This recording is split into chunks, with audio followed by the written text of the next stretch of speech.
তো ওয়েলকাম বন্ধুরা, অনেকদিন পর আবার আসলাম। মাঝখানে বহু খেলা বাদ গেছে। Champions league final, FA cup final, অনেক খেলার ভিডিও আসা হয়নি, অনেক খেলার অ্যানালাইসিস আনিনি, জানি অনেক লেট হয়ে গেল। তো আজকের মেন এই ভিডিওতে আসা এবং কিছু কথা বলা, সেটা হচ্ছে দুটো ব্যাপার নিয়ে বলবো। একটা হচ্ছে চেলসির নতুন ম্যানেজার এবং চেলসির নতুন টিম, আর তৃতীয় কথা হচ্ছে এমবাপ্পের তার নিজের স্বপ্নের ক্লাবে আসা। তো দুটো ব্যাপারেই কথা বলবো। প্রথমে আমি বলে রাখি যে এখন হয়তো খেলার সিজন শেষ, তাই নানা রকম কোনো ভিডিও আনতে পারছি না। আর যখন খেলার সিজন আবার শুরু হবে, সামনে কোপা আমেরিকা আছে, কয়েকদিন পর থেকে কোপা আমেরিকা, ইউরো কাপ শুরু হবে, তো তখন রেগুলারলি ভিডিও আসবে। এখন খেলা সিজন বন্ধ বলে কিছুদিন ভিডিওটা অফ আছে। তো প্রথমেই কথা বলি চেলসির নতুন ম্যানেজারি ব্যাপার নিয়ে। তো চেলসির ম্যানেজারি ব্যাপার নিয়ে আমি যেটা বলতে চাই সেটা হলো যে অ্যাজ এ চেলসি ফ্যান, আমি একজন চেলসি ফ্যান। তো চেলসি ফ্যান বলে না, একজন সমস্ত ফুটবল দর্শক বা প্রেমী যারা আছে, যারা ফুটবলটাকে একটু হলেও বোঝে বা ফুটবলটা কন্টিনিউয়াসলি দেখে, ইউরোপ ফুটবল, তারা বুঝতে পারবে যে চেলসির এখন অবস্থাটা কোন জায়গায়।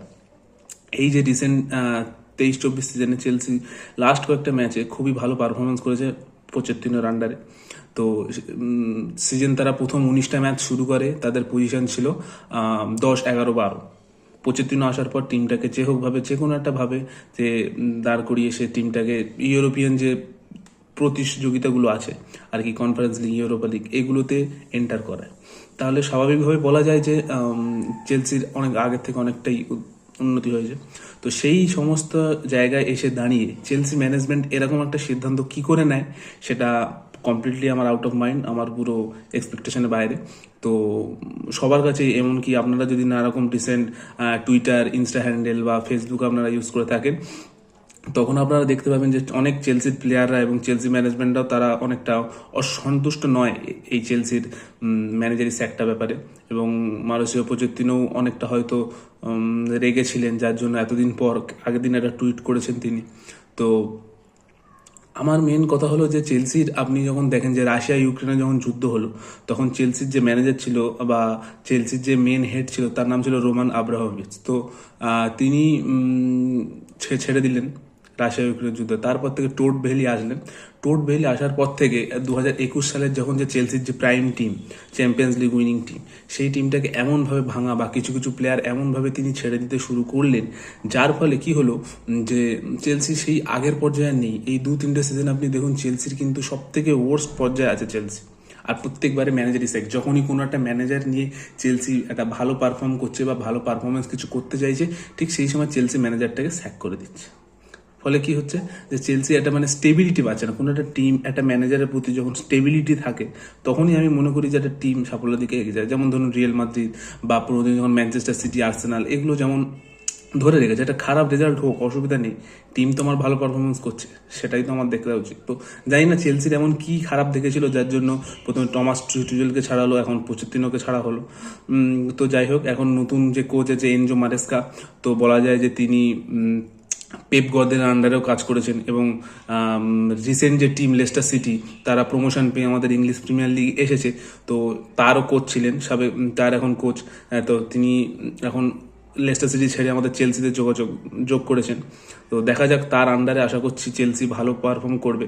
এবং তার ফরমেশনটা হলো, আমি যতদূর জানি, 3-4-3, 3 ডিফেন্সে খেলা, লেফট মিডফিল্ডার, রাইট মিডফিল্ডার খেলাবে, এবং যেটা অ্যাটাকিং এবং ডিফেন্ড দুটোই আমাদের হেল্প করবে।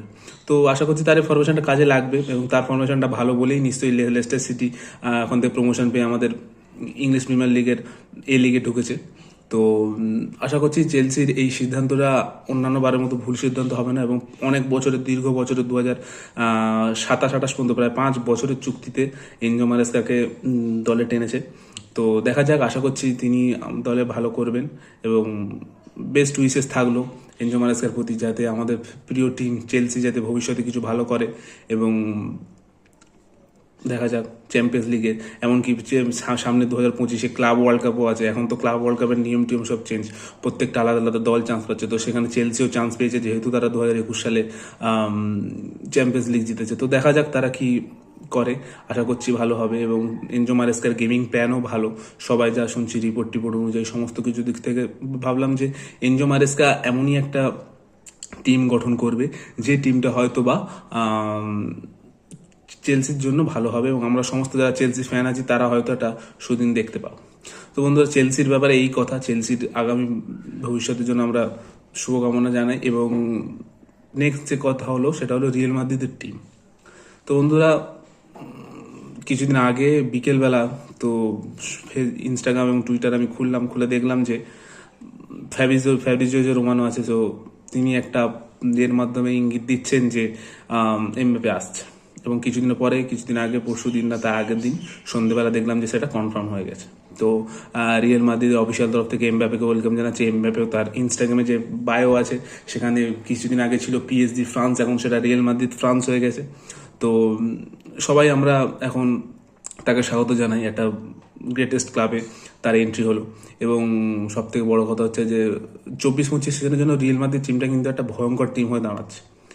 সমস্ত টিম, চেলসি, ম্যানচেস্টার সিটি, মানে যারা যারা চ্যাম্পিয়ন্স লিগ খেলবে, এমনকি লা লিগার যে টিম বার্সেলোনা, সবাইকে কিন্তু প্রস্তুত হতে হবে যে না, রিয়েল মাদ্রিদ যা টিম বানিয়েছে, ফ্লোরেন্টিনো পেরেজের এতে টিম বানিয়েছে। কিন্তু মেন ব্যাপার হলো রিয়েল মাদ্রিদে এমবাপে আসাটা সত্যিই কি খুবই ভালো হলো রিয়েল মাদ্রিদের জন্য? বা রিয়েল মাদ্রিদে খেলা এই যে চ্যাম্পিয়ন্স দলে যে প্লেয়ারগুলো, 11 জন প্লেয়ার, তাদের পক্ষে কি এমবাপেটা আসা সত্যিই খুব ভালো হলো? এমনকি এমবাপের নিজের কেরিয়ারের জন্য সত্যিই কি খুব ভালো হলো? এই বিষয়ে আজকে আমার মেন কথা।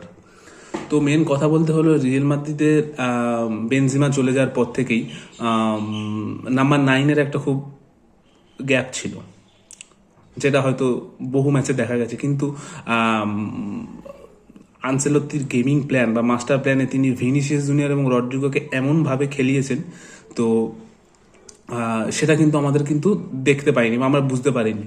তারা কিন্তু উইদাউট নাম্বার 9-এও চ্যাম্পিয়ন্স লিগ জিতেছে, ফরমেশনটা আলাদা করে, বেলিংহামকে মাঝখানে খেলে, কোনো কোনো সময় রদ্রিগোকে উপরে খেলে, কোনো কোনো সময় ভিনিকারকে দুটো স্ট্রাইকার পজিশনে খেলেও কিন্তু তিনি চ্যাম্পিয়ন্স লিগ জিতেছেন। তো নাম্বার 9-এর কিন্তু কোনো রকম কোনো দরকার পড়েনি তাদের। হ্যাঁ, হয়তো একটা নাম্বার 9 থাকবে, কিন্তু হাফ টাইমের পরে যখন জোসেলুকে নামানো হয়, জোসেলু একজন পারফেক্ট স্ট্রাইকার, তো তিনি তার পারফরমেন্স করেন। তো এমবাপে যখন আসে তখন এমবাপের পজিশন হচ্ছে লেফট উইং এবং স্ট্রাইকার, কোনো কোনো সময় পিএসজিতে খেলেছেন এবং অল টাইম স্ট্রাইকারে তাকে এখন দেখা যাচ্ছে। আর ভিনিসিয়াস জুনিয়রও পজিশন লেফট উইং। তো রিয়েল মাদ্রিদের সব থেকে বড় সমস্যা তৈরি হতে পারে যে লেফট উইনে কে খেলবে। দেখুন, একটা সিজনে ভিনিসিয়াস জুনিয়র কিন্তু পুরোপুরিভাবে স্ট্রাইকার খেলে খেলে হয়তো তার স্ট্রাইকার সম্বন্ধে আইডিয়াটা এসে গেছে যে একটা স্ট্রাইকার কি হতে পারে, বা লেফট থেকে একটা স্ট্রাইকার কিভাবে ঢুকতে পারে বা কিভাবে অ্যাটাক করতে পারে, বা একটা স্ট্রাইকার, প্রপার স্ট্রাইকার একটা সিজন কার্লো আনচেলত্তির আন্ডারে তিনি খেলে, কিন্তু তার হয়তো পুরোপুরি না আসুক, 50-60% আইডিয়া চলে এসেছে। ফলে কার্লো আনচেলত্তি যাকে তাকে পরের সিজনেও যদি স্ট্রাইকার খেলায় সে কিন্তু খেলতে পারবে, তার কোনো অসুবিধা হবে না। কিন্তু মেন ব্যাপারটা হচ্ছে লেফট উইনে। এখন ভিনিসিয়াস জুনিয়র যদি লেফট উইনে খেলতে চায় তাহলে স্ট্রাইকার খেলাতে হবে এমবাপেকে। আর আশা করছি সেটা সম্ভবত স্ট্রাইকার এমবাপে পাবে। এবং লেফট উইনে যদি এমবাপে খেলে তাহলে স্ট্রাইকার খেলাতে হবে ভিনিসিয়াস জুনিয়রকে। এখন মেন সমস্যা হচ্ছে এটা। তো আশা করছি এরকম কোনো কিছু হবে না। ফ্লোরেন্টিনো পেরেজ যখন একে নিয়েছে তখন অবশ্যই আনচেলত্তির সাথে আলোচনা করে নিয়েছে, এবং আনচেলত্তির সাথে আলোচনা করে নেওয়ার পর আনচেলত্তিও তার মাস্টার প্ল্যান খেলে নিয়েছে যে এমবাপেকে পজিশন করে। আশা করছি আমরা তাকে নাম্বার 9 হিসেবে স্ট্রাইকার পজিশনে দেবো, ভিনিসিয়াস লেফট উইনে। তো একটা বিরাট টিম আনচেলত্তির আন্ডারে তৈরি হবে। তো আমাদের সমস্ত যারা প্রতিপক্ষ থাকবে চ্যাম্পিয়ন্স লিগ বা অন্যান্য প্রতিযোগিতাগুলোতে, সবাইকে কিন্তু তৈরি থাকতে হবে যে না, রিয়েল মাদ্রিদের সাথে কিন্তু এ হয়ে যাবে। তো আর একটা সেকেন্ড যে পয়েন্টটা আমি বলবো সেটা হলো বাংলা ভাষায় একটা প্রবাদ আছে যে অধিক সন্ন্যাসীতে গাজন নষ্ট হয়ে যায়।